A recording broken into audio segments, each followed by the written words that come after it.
Jack Roberto update yan sa post ni Donna. And during workcation ni Jack dyan sa Coron, Palawan, and nag-boodle fight pa nga sila.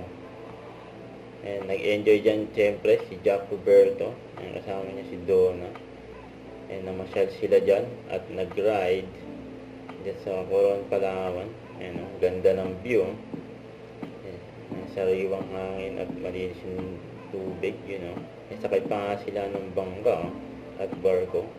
Siyempre abangan yung vlog ni Jack dyan sa Coron, Palawan. Jack Roberto in the house. Lagi may dalang camera si Jack.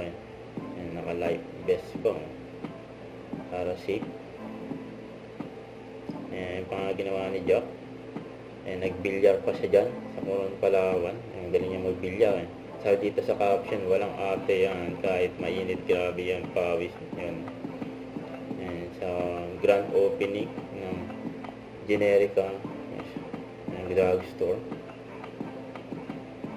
May pa-blessing din. Mga ganap ni Jack. Medical mission at meet and greet. Huwag kalimutan mag-subscribe, click ang notification bell for more update. Ito po ang Charlie Action Vlog. Bye guys, thank you for watching.